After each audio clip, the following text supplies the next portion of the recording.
है सुनीति। और सुनीति कहते हैं जो स्त्री नीति के अनुसार चलती है उसी का नाम सुनीति है।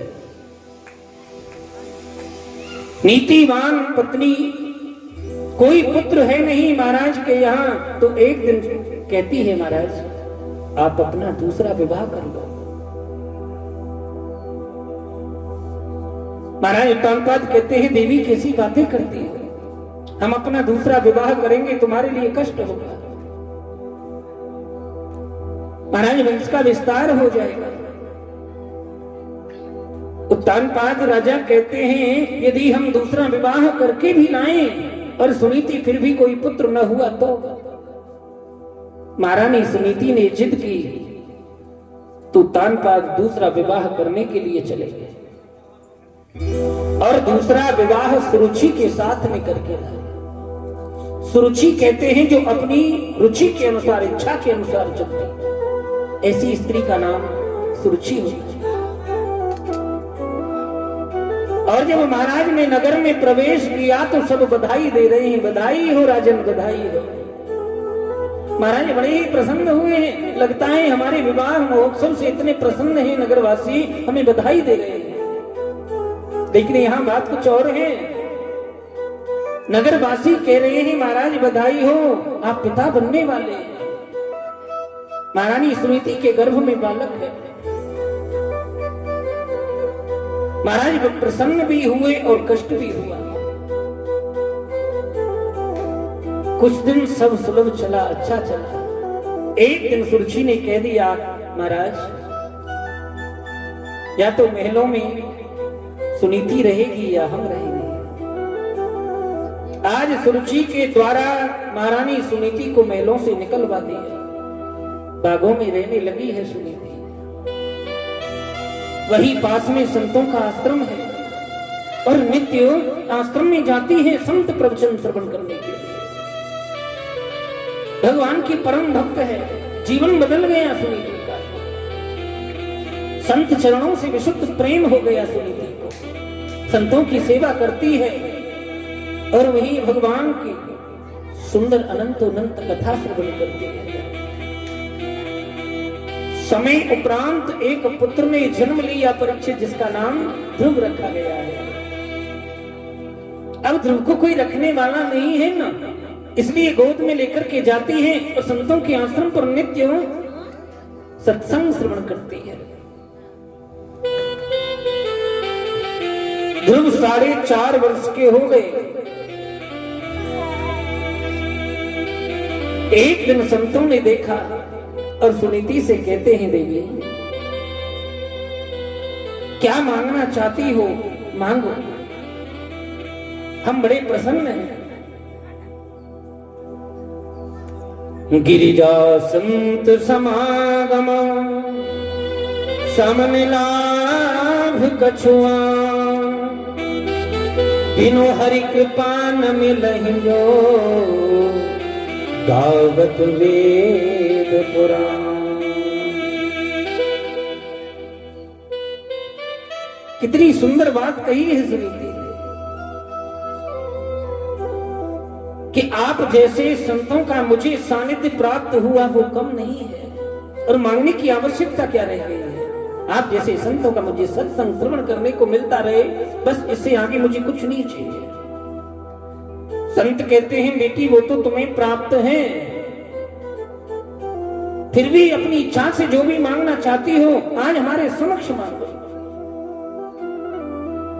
और मांगा तो कितना गजब का मांगा है सुनीति। विचार अच्छे हैं ना, जिनके विचार अच्छे होते हैं वो कभी पाप करती ही नहीं है।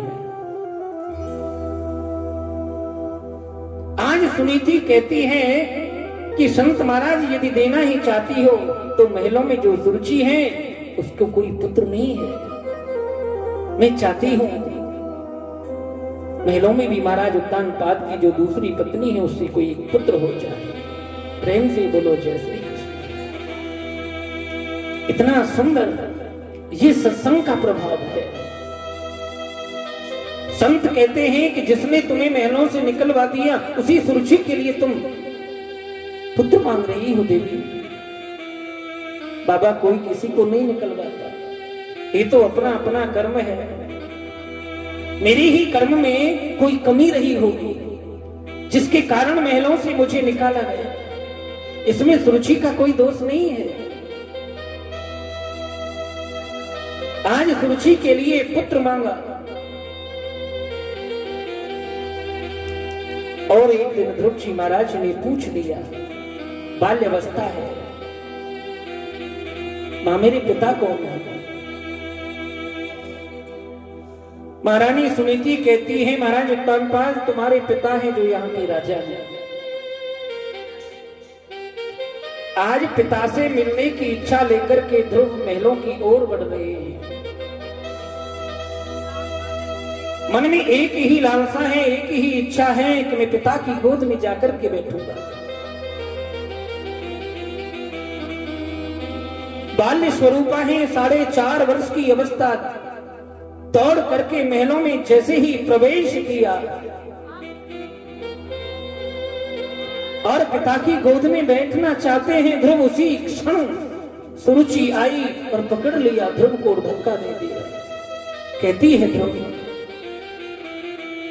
तुम इस गद्दी के अधिकारी नहीं हो,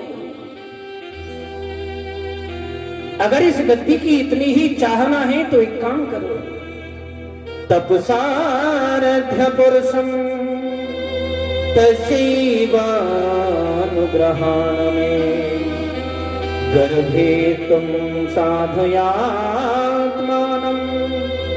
यदीच्छसि नृपासनम्।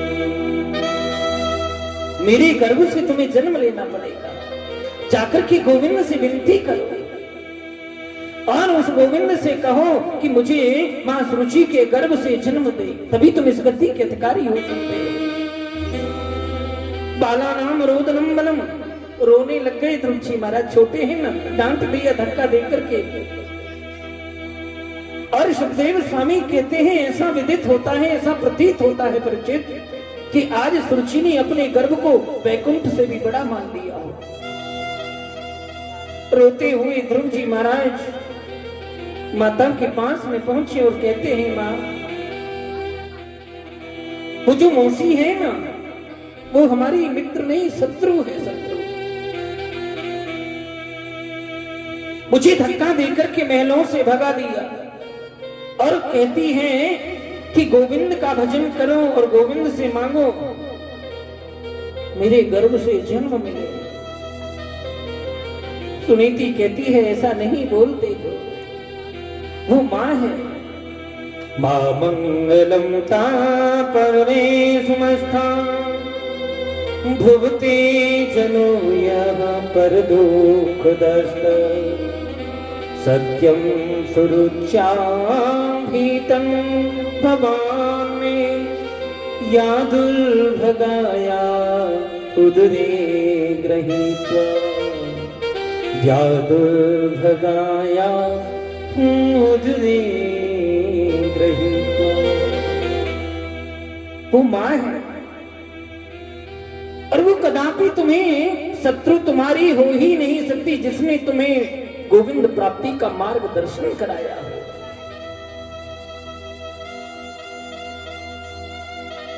तुम्हारी मौसी ने तुम्हें कहा है कि गोविंद का स्मरण करो। ध्रुव बोल पड़े तो मैया बताऊं ना गोविंद कहां मिलेंगे। अब मां को मालूम नहीं था सुनीति को कि ये चला जाएगा, कह दिया चला जा जंगल में कर ले तपस्या, गोविंद मिल जाएंगे। छोटे छोटे चरण है ध्रुव, बाल्य अवस्था है, 4.5 वर्ष की बाल्य अवस्था।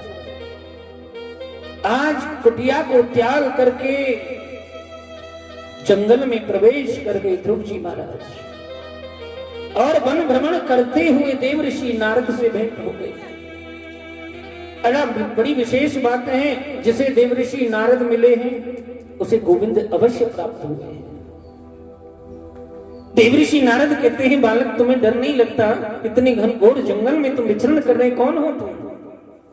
ध्रुव कहते हैं, बाबा मैं ध्रुव महाराज उत्तानपाद का पुत्र। और मुझे गोविंद प्राप्ति करनी है। वो गोविंद बताओ ना कहां मिलेंगे?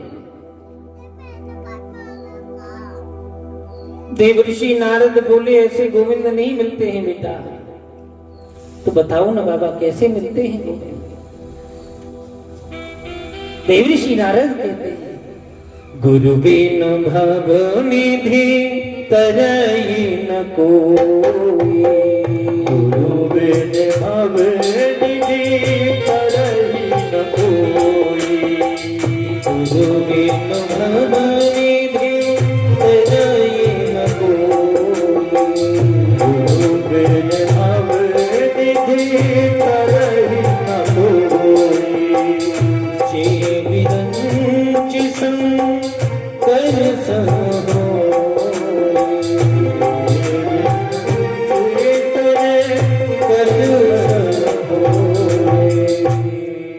गुरु बिनु भव निधि तरई न कोई। पहले गुरु दीक्षा प्राप्त करो तो, क्योंकि जब गुरुदेव से ज्ञान प्राप्त होता है तब मार्गदर्शन होता है और तभी गोविंद की प्राप्ति होती है। गुरु महिमा,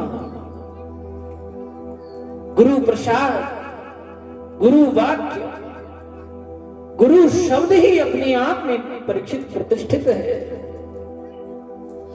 और जब गुरुदेव के द्वारा मंत्र प्राप्त होता है तो वह मंत्र ही अमोघ अस्त्र है हमारे लिए। और हमारी इस धर्म रूपी जीवन यात्रा में वो गुरु मंत्र ही हमें मुक्ति दिलाता है, हमारा मोक्ष करता है।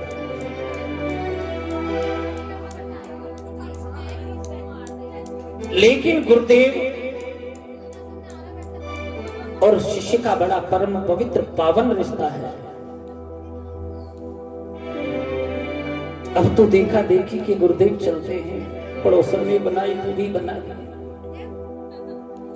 कहीं सारा ज्ञान पड़ोस में न ले ले। बोलो राधे राधे। एक गुरुदेव ने शिष्य बनाए। वैसे तो अब शिष्य मिलते कहां हैं, गुरु ही मिलते। अब शिष्य गुरुदेव से कहते हैं गुरुदेव आप गुरु और मैं चेला, कुछ सुनाओ।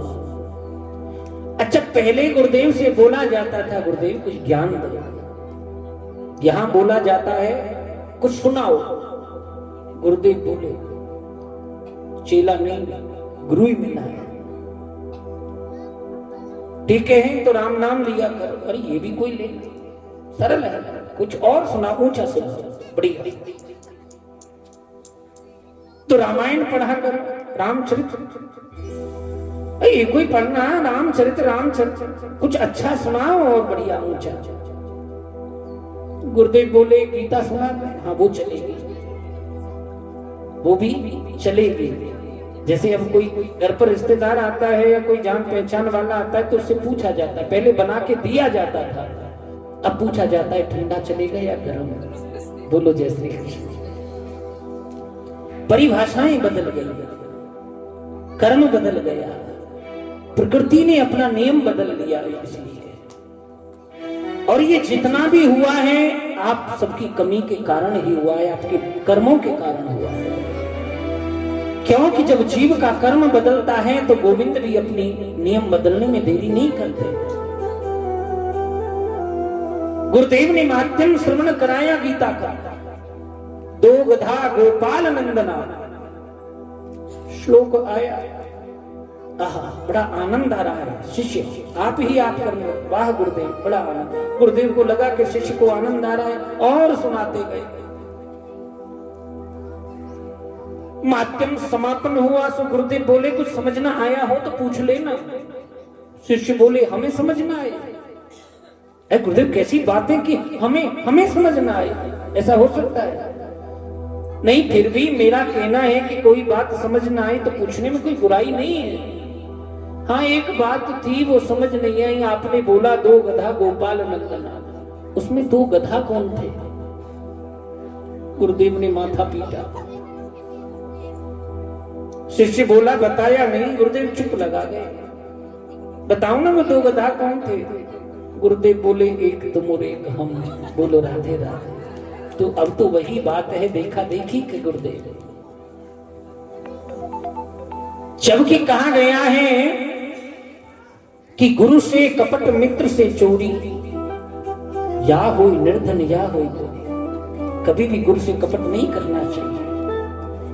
जिस अवस्था में हो, जिस तरह हो, सरलता में गुरुदेव के समक्ष प्रकट हो, कुछ छुपाओ नहीं गुरुदेव से। गु कहते हैं अंधकार को, रू कहते हैं प्रकाश को। हृदय के अंदर अज्ञानमयी अंधकार से निवृत्ति दिलाने वाले, प्रकाशवान करने वाले, मार्गदर्शन कराने वाले एकमात्र गुरुदेव होते हैं। वो मार्गदर्शन कराते हैं हमारे जीवन को जीने की। अब तो बस दीक्षा लेने की देरी होती है, जो दीक्षा ली तो ही रोना शुरू, ऐसा हो गया वैसा हो गया, गुरुदेव क्या करें। किया नहीं है कुछ, एक दिन माला नहीं भजी, अभी रोना पहले शुरू कर दिया, कर्म किया नहीं। और मेरा मानना यह है कि किसी भी भक्त को इसीलिए फल नहीं मिलता है उसके कर्म का, कि कर्म करने से पहले ही मांगना शुरू कर देता है भगवान से। देवऋषि नारद ने आज सद्ज्ञान दिया है ध्रुव जी महाराज को कि पहले गुरु दीक्षा लीजिए, उसके बाद गोविंद की प्राप्ति होगी। गुरु गोविंद दो खड़े काके नाम पाए, बलिहारी गुरु आपने गोविंद दियो मिला। ये गुरुदेव के मंत्र का प्रभाव है, ये उनके भजन का प्रताप है। और जो गुरुदेव भजन करते हैं तब करते हैं, उसका फल शिष्य को मिलता है। आज ध्रुव जी महाराज को ज्ञान हो गया और चरण पकड़ लिए देवऋषि नारद बाल्यावस्था में कि गुरुदेव इस निर्जन वन में तुमसे अच्छा गुरु मुझे कौन मिलेगा, क्योंकि शुभ काम में कदापि देरी नहीं करनी चाहिए। और मैं इस निर्जन वन में किसे ढूंढूंगा, आपसे अच्छा मुझे गुरु नहीं मिल सकता है जिसने ये मुझे ज्ञान अर्जित कराया है कि गुरु से ही गोविंद प्राप्ति है। आप मेरे गुरुदेव बन जाओ। देवऋषि नारद से दीक्षा प्राप्त की। कहा गया है सनातन में कि जितना शिक्षित होना जरूरी है उतना ही दीक्षित होना भी जरूरी है। ओम नमो भगवते वासुदेवाय द्वादशाक्षर मंत्र जपने को मिल गया है, गुरु मंत्र। आज ध्रुव जी महाराज को ज्ञान हुआ तो पूछ रहे हैं देवऋषि नारद से, गुरुदेव जाते जाते ये तो बताओ कि मुझे गोविंद कितने दिन में प्राप्त हो जाए। षड्वीर मासे फलम लभी, 6 महीने का समय दे दिया। ध्रुव जी महाराज श्रीधाम वृंदावन की ओर प्रस्थान करने लगे। हर जगह से अपने मन को हटा लिया और भगवान के पावन चरणों की ओर बढ़ गए। नाम मीरा नाम राधा, फिर भी श्याम को पाना है,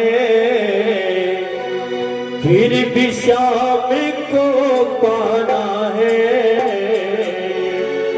नाम मीरा नाम राधा, नाम मीरा नाम राधा, फिर भी श्याम को पाना है, फिर भी श्याम को पाना है।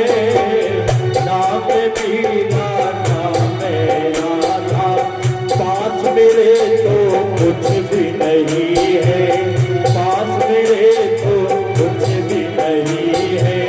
चरणों में शीश झुकाना है,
अपना तुझे बनाना है, अपना तुझे बनाना है।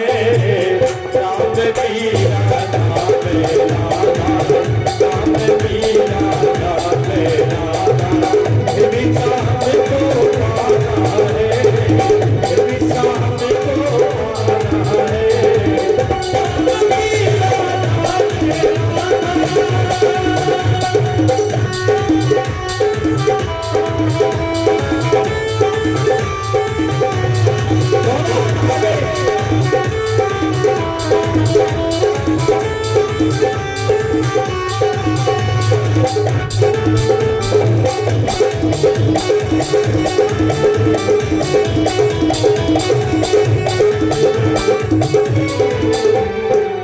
जब तक साधन कछु न जाने, अपनी लगन को सब कुछ माने। जब तक साधन कछु न जाने, अपनी लगन को सब कुछ मानो, अपनी लगन को सब कुछ मानो। दिल का दर्द सुनाना है, दिल का दर्द सुनाना है। दोनों हाथ उठाइए। नाम मीरा नाम राधा, नाम मीरा नाम राधा, विशाम को पाना है, विशाम को पाना है। नाम मीरा नाम मीरा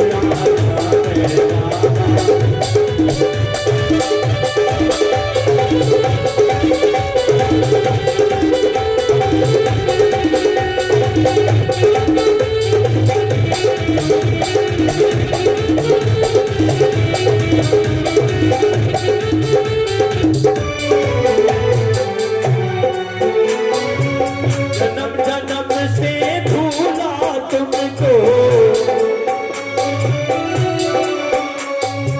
जन्म जन्म से भूला तुमको, अब आकर जाना हूँ तुमको,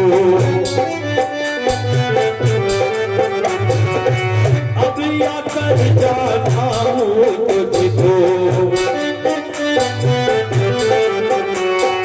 फिर विशाम को पाना है, विशाम को पाना है। आइए कौन कौन पाना चाहता है शाम को? दोनों हाथ भावे कर। नाम मीरा नाम राधा, नाम मीरा नाम राधा, विशाम को पाना है, विशाम को पाना है।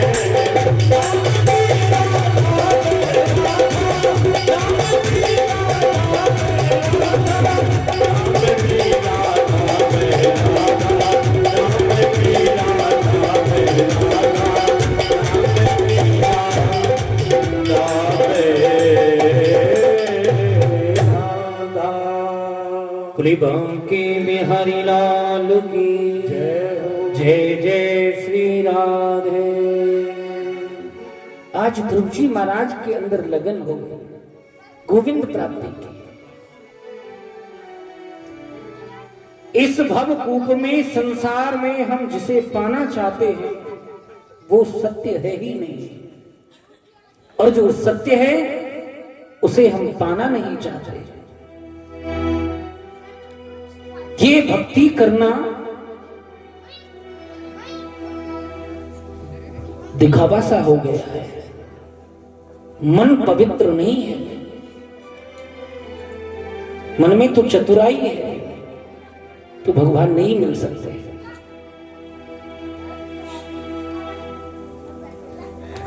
त्याग करना पड़ता है तब जाकर के कोई भक्ति सफल होती है। जब तक जीवन में त्याग नहीं होगा तब तक भक्ति प्राप्त होगी ही नहीं, भगवत प्राप्ति होगी ही नहीं। त्याग की भावना, और त्याग बहुत कठिन है, सरल नहीं है। एक साधारण जीव में और संत में यही तो अंतर है। एक संत रेलगाड़ी में सफर कर रहे थे और एयर कंडीशन कोच में बैठे, फर्स्ट क्लास कोच। वहीं सामने वाली सीट पर सेठ जी बैठे। सेठ जी ने संत को देखा, अच्छा मौका मिलना चाहिए बोलना शुरू। कलयुग आ गए, अब कलयुग में कोई कमी नहीं रही।